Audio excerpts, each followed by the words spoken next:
Welcome to Live Ball, presented by Harper Volkswagen. Here are your hosts, Paige Dauer and Todd Kelly Jr. This is our next opportunity as a football team, and we got to continue to grow. Good afternoon and welcome into Live Ball. Paige Dauer alongside VFL Todd Kelly Jr. It's always good to have you here, be at Harper Volkswagen. Happy to be here. Go Vols. So kind of going off what Josh Heupel said, I mean, there's so much that can be said to the energy that they'll have to play with the mindset that they'll have to play with, because at this point they have to go 1-0 for the next 5 weeks. They're really in that playoff mode after a second loss on the season to Alabama. And they're playing what could be a dangerous Kentucky team, right? Like, they're a team that maybe their last gasp was against Texas, but it's a night game in Kentucky. It's the border battle. How much of this is a chance for Heupel and company to show that they really are taking that next step forward? Tennessee wants to respond. Alabama left a bad taste in their mouths, and I think we'll see that, come tomorrow night, that we're going to be hungry. We're going to be ready to go. And I really like to see more explosive plays on the offensive end. I know we're going to get into that, but get that pass game going. Kentucky's not a great team, in the SEC. They're one of the weaker opponents, so we need to take advantage of that and put our name back on the map. I know the college football conversation for the playoffs is happening. Of is Tennessee really qualified or not? They could have or should have beaten Georgia. Bad loss in Alabama. So I think it's a good way to respond in Lexington tomorrow. Yeah, and I knew you were just talking about the offense too, and I think that's certainly a top priority for Tennessee to find their rhythm offensively in this game. I mean, Kentucky's pass defense specifically is 85th in the country, giving up nearly 230 yards a game. So for Joey Aguilar to get that connection back with his wide receivers or whoever his receiving target, whether in the tight end room or the running back room, I think is huge. You talked about explosiveness. Against Alabama, they had more explosive plays, but it was 7, but only for 138 yards, which we're used to seeing much more there. Do you think they find their rhythm again against the Wildcats? I think they do, and I think Josh Heupel is going to really focus on that, to leave it in Joey Aguilar's hands to air it out more, specifically, deep balls. Yeah. A lot of those 50-50 balls we saw earlier in the year, we really didn't see in the Alabama game, and we saw it in the Georgia game, and we almost thrived in that. So I expect Joey Aguilar to throw, close to 300 yards this game. I really do. I think it's a big game in the air. I think we take advantage of, Kentucky's defense, specifically their back end. The talent gap is huge, right? You look at our receiving core and, our tight ends and, their secondary. There's a huge difference. So I think we'll thrive both in the passing game as well as on the ground. So I'd like to see, us continue to be fluid with the balance of the passing game and rushing attack, but want to see it in the air a lot more than on the ground this weekend. They've got 3 wide receivers that I believe are in the top 10 in the SEC for their receiving yards, but they've been kind of plagued a little bit these last handful of games, whether it's drops or those incomplete passes that just goes right through the hands that don't technically register as a drop. What are you seeing when you watch these games for maybe that slight disconnect we're seeing in the pass game? Yeah, I think it's the fluidity of, the relationship with Joey and the receivers and the physicality of the defensive backs, right? When we were playing Alabama, they got their hands on us, and that throws off the routes a little bit, which throws off the timing as well. So I'd really like to see this week us have some kind of pass on air where we're, not letting them get their hands on us as much.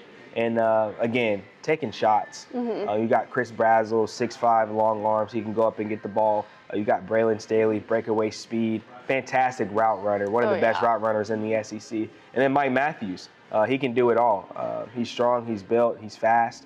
Really want to see him take that next step. I think Staley and Brazzell have implemented themselves as 1 and 2. So having a strong 3 in Matthews, who's I think is going to have a breakout year next year. Okay. I really like to see him show up on Saturday. A lot of times after a drop, it's not the time to go crazy on one of these guys, because a lot of times they're hard on themselves. I think you love them up first in those situations, and then you pull them back later on, and then get them whatever technique clean up. It may have been their eyes. It may be just focus. You get that cleaned up so they can implement it. A lot of that position is so much of confidence. I know as you being like a former defensive back, you're also on an island sometimes in these plays. Like, how much is it like a confidence thing for the wide receivers in these games? Well, especially drops, when you have a big play, an opportunity, and you miss out on that opportunity, it goes to your mental first, and it is very hard to focus on that next play because you're thinking of, man, I could have had that play, Yeah. or you think about the stats you could have had that you missed out on. On the antithesis, defensive player, if you get beat, you miss a tackle, you think about that. And so it's very important, as Coach Pope mentioned, just to focus on the next play. Now, will the coach bring it up eventually? Absolutely. Yeah. But when you're in the game, it's just so what, now what? Work for that next opportunity and capitalize. And so I think it's very important for, all of our receiving corps to realize that when you do make a mistake, bounce back, because in this offense, you have multiple opportunities to make big plays. Do we need to see the run game really evolve this week? I think it's right where it needs to be honest with you. And that's because of the just how good Deshawn Bishop has played, really. I'm thinking about it and just seeing how he's progressed from game one to is he even, RB2 to now being solidified as RB1. So just his explosiveness, his strength, his vision, which is huge, and his breakaway speed. A lot of people kind of question if he could break away, for a 40, 50-yard run, and we saw that against Alabama. So I think he needs to continue to improve. I think we'll continue to see him excel. But, yeah, we're going to have to lean on that rushing attack as well. And I think when we hit them on both sides, it's going to be really, really hard to stop for them up in Lexington. I love that you mentioned the vision that Deshawn Bishop had, because I asked Star Thomas about that earlier this week, especially on that 44-yard touchdown run that he had. I was like, what did you love most about, the patience that Deshawn Bishop had? Because there were a couple of cuts he had to make in that run. And he was so giddy talking about Deshawn Bishop, and he's like, it is the patience. He has evolved so much. He's like a sponge. I know you recently talked at Carnes High School as well, but he was saying, even back to his Carnes High School days, the more touches he gets, the better he becomes. How much are we seeing that evolution in Deshawn Bishop? I think it's paramount that the more touches he gets, the more comfortable he feels in this offense, right? And when you have an opportunity in this offense to, have a 10-yard run or a 44-yard run, the details matter. Yeah. And the run he had against Alabama last week, he wouldn't have been able to do that last year, let alone at the beginning of this year. But he's learning when he's patient and he trusts his skills and his strength and his breakaway speed, that he can separate himself as one of the best backs in the SEC. And I think that's what he really is. Yeah, I think so as well. And what are you noticing on the disconnect when it comes to tackling and limiting big plays? Yeah, that's a tough one for me to chat about, because watching the game last weekend, it stood out to me as a former DB, just our tackling technique, right? And they learn this stuff in practice, but they don't implement it in the game. So I don't know if it's a confidence thing or, a mental deal where if I give them the shoulder, somebody else will come through or I'll knock them out of bounds. But Paige, it comes down to wrapping up. Yeah. Right?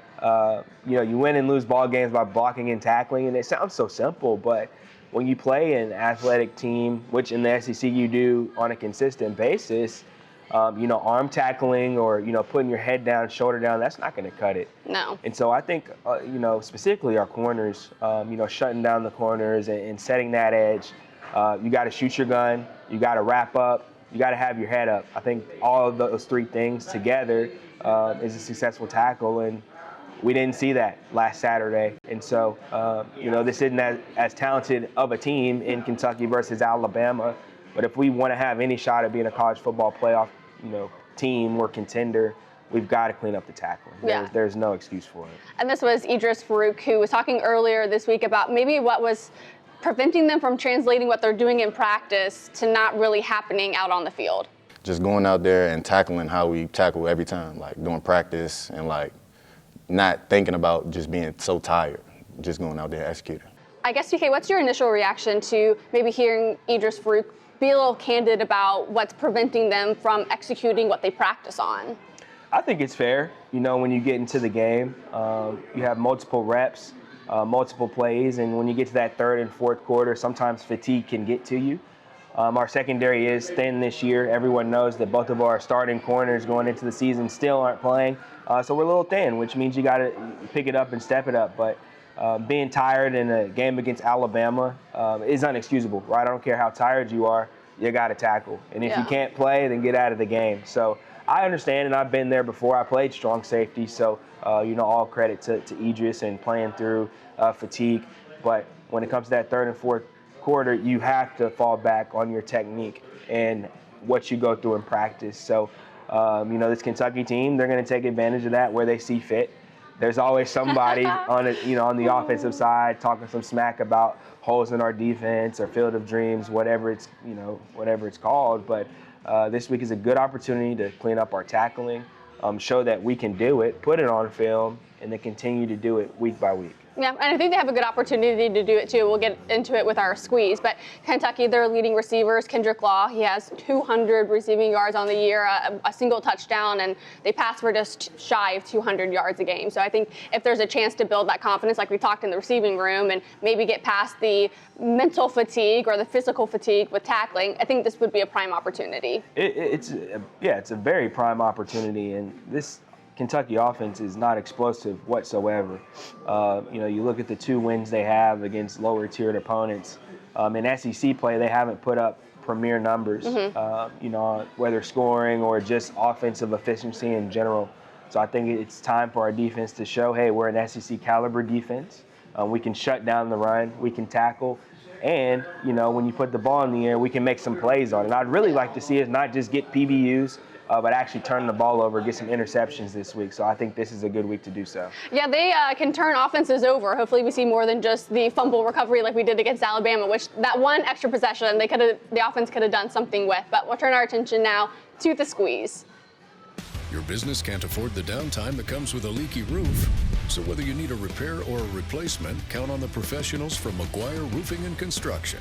Your protection is our passion. We service and sell all types of roofs and have worked with some of East Tennessee's most recognized names. We have 25 years of experience and free inspection estimates, plus best in business warranties. Put an end to your roofing problems today by calling McGuire Roofing and Construction.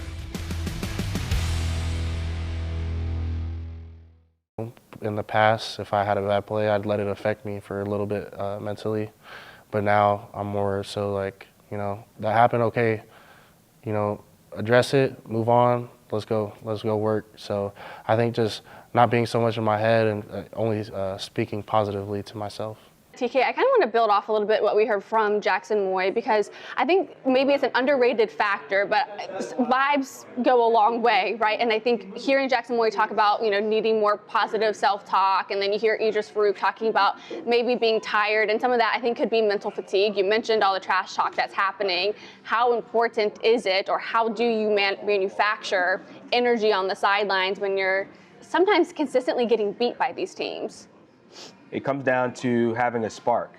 You have to have a spark. You have to have something big happen, whether it's a big hit or a forced fumble or an interception, something that turns the tide, no pun intended, from last weekend. Yeah. But when you're on the road, the crowd's going to be against you anyway. So as a defense, turning the table and allowing your offense to have the ball, and then your offense executes when they get the ball. So turnover centric, TFL is really getting together and corralling around one another. Mm-hmm. And, when one person makes a play, seeing all 10 people run towards them and celebrate, because that's what you work for. And it's rare on defense when you have a big opportunity to totally change the game. But when you do, lean in on that spark. I think Kentucky will be a team that, one, is also playing with a ton of fight. I'm sure the crowd will get up for this game, regardless if they have playoff hopes or not. They don't, but they want to play spoiler to Tennessee, I'm sure. So I think finding a way to manufacture competitive spirit and passion out on the field is huge. Well, make no mistake about it either. I mean, Kentucky has nothing to lose. They're 2-4. You look at the statistics of Kentucky's offense and defense, and you're not going to be astounded. But they're going to show up and play as an SEC team should. And I really believe that, because anytime they see that power T, they want to level up a little bit. So I expect us to show up the same way, hungry, ready to go 1-0, and realizing that, we don't have an opportunity to lose another game. Everyone talked about us going 10-2. Well, we have those 2 losses, so we've got to win every week if we want an opportunity and a shot at the college football playoff. And I also think more than just needing wins, I think they need to be convincing wins as well moving forward. And you mentioned some of the statistics, and we were talking about Kentucky's pass defense being 85th in the country, but their offense really goes through their rush attack, and I think that'll be a huge test for Tennessee. Yeah, so my squeeze this week is Jeremiah T. Lander, Power T. With Arion Carter, not being as Yeah. as healthy as he'd like to be. We need somebody to really step up, be the heartbeat of this team. We saw how effective Arion Carter was while he was healthy. Yeah. But this is Jeremiah T-Lander's chance to step up. Everybody expected him to have a big-time year this year. And, you know, if you kind of asked him, he would probably say, hey, you know, I still have some room to improve. Yeah. He's got 39 tackles on the season. But for T-Lander to show up in the run game, you know, have some TFLs and show why he came to Tennessee, right? I think, you know, double deuce is what I call him, 22 out there. This is his time to shine, and Kentucky's going to test him, especially if Arion Carter is out there. They know that, you know, they're going to probably run away from Arion. So this is his time to show up and, you know, squeeze the heck out of Kentucky's offense. In the rushing attack, they're really led by Seth McGowan. He has 476 yards on the year, 7 touchdowns to go along with that, and their rush attack is much better than their passing game. So for T-Lander, maybe to capitalize what happens in the middle of the field will be huge, because I think that's where Tennessee's defense gets exploited the most. And put a stamp on it. You know, in the first quarter, offense is kind of, you know, try to make a name for themselves and say, hey, this is what we're going to do early, and if it's efficient, they're going to do it often. So, you know, in the first quarter, I really want to see us show up, you know, get 1 or 2 3-and-outs, give our offense a chance to score, and, you know, make that margin of victory a little more than the spread is saying it is, and, you know, walk off with the victory. But great opportunity for T-Lander and the rest of this defense to take a step forward, because right now a lot of questions are on our defense and getting off the field on third downs, giving up explosive plays, tackling, all the questions that candidly people had at the beginning of the season that are still unanswered. I think so too. Well, you're talking about the spread, and Tennessee is a growing favorite in this game. We'll get into that coming up next.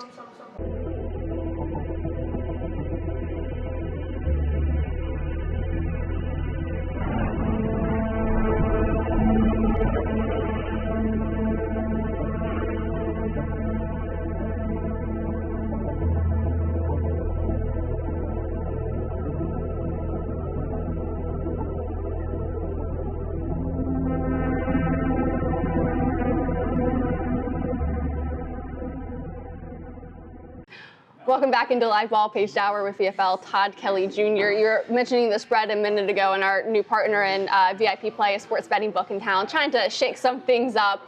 We recently partnered with them, and right now their spread is 8.5. And I know the home team's always going to get, you know, 3 or so points, but I think this is a game that Tennessee absolutely needs to win by more than 8.5 points. We mentioned convincing wins. The committee is looking for that, and I'm hoping that against Kentucky, that's the chance that the offense can really be humming and maybe win by a couple of touchdowns. I think it comes down to the explosiveness of our offense for sure. And if we don't score more than 30 points in this game, in my opinion, you know, the college football committee is going to look and say, you know, hey, there may be some questions about this Tennessee football team. Yeah. I also think that we should limit Kentucky to around 20 points or less. You know, preferably the less. But with that in mind, you know, I think we should cover this spread.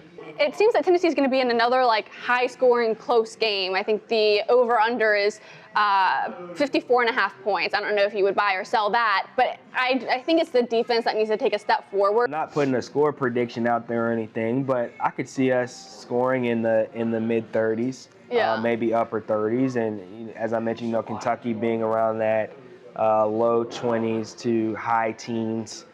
With that being said, that's kind of right around that over/under. I can see it going over. I think it's hard in the SEC when you're going on the road because your defense travels, but as an offense, really implementing that flow and that tempo and figuring out, hey, what works and what doesn't. And when you get the crowd into it, that just adds another element. So I think this Tennessee offense can take the Kentucky crowd out of it pretty quickly and then establish ourselves to do whatever we want to do from an offensive perspective. So I think the question is going to come down to our defense. Regardless of the coin flip or the coin toss at the beginning of the game, would you take Tennessee to score first in this game, or do you think the home crowd helps Kentucky score first? I'll pick Tennessee to score first. I was wrong last week, I'll admit. You know, I've been hitting most of these bets, but as soon as Alabama scored on us, I was like, oh man, I missed out on that one. But I do think Tennessee scores first in this matchup. TK, I appreciate you joining us as always on Live Ball. You have a successful, busy job at Merrill Lynch. Where could people find you? Yeah, so you can check out our website. It's a Kegel Cross Group of Merrill Lynch. Or you can email me, Todd, todd.kelly@ml.com.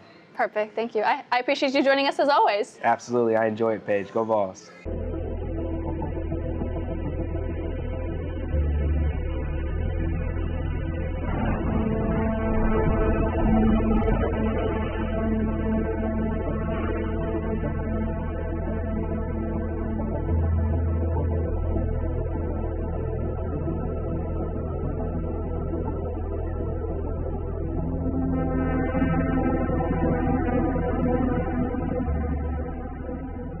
Welcome back into Live Ball. Paige Dauer here for our final class before Tennessee heads up to the Bluegrass State to take on Kentucky in the border battle. Josh Heupel and company have won the last 4 matchups, but anytime they're in that Bluegrass State on Kroger Field, it is a close matchup. 1-score possessions the last couple of times. They've made the trip up north, but this is a chance for Tennessee to take advantage of a Kentucky team that seems depleted, whether injury across the offense and defense for Kentucky or a chance for them to show that they're growing the way that Josh Heupel mentioned in the beginning of the show. This is their moment to show that they need a convincing win. Starting from here on out, they need to go 1-0 for the next 5 weeks to continue their climb back into the top 12, to be a playoff contending team going up against Kentucky, whose offense is really powered by their running game, averaging just under 200 rushing yards a game, led by Seth McGowan. Tennessee's defense needs to show that they're continuing to improve in their gap integrity. Jackson Moy talking about how they need to continue to rely on each other, speak positive words to each other so that they know that they can trust each other. That's been a key message from this team even before they went to Alabama. Trust factor is huge. Execution on those details is huge. And then we hear from Idris Farouk on how they need to improve their tackling. There were moments out on the boundary against Alabama where they were in great position. They're there. They are just needing to execute on those details to take advantage of a Kentucky team who might be on a farewell tour for their head coach and Mark Stoops, depending on how the rest of this season goes. But for Tennessee, this is a chance to get a convincing win. I believe Joey Aguilar and the offense will be in rhythm this week. We should expect an explosive offense like we saw for much of this season, especially in their first conference game against the Georgia Bulldogs. That's the type of energy that this team needs if they want to continue their ascent back into the top 12 to be that playoff contending team. But we'll have so much more coming up on this matchup, all things on the Tony Vitello watch as he gets ready for his introduction with the San Francisco Giants next week. So certainly make sure you subscribe so you don't miss out on any of that conversation. And we'll be back later this weekend to talk all things recap and reaction to the Vols and Kentucky as Josh Heupel and company look for their 5th straight win in this rivalry. I'll talk to you guys later this weekend.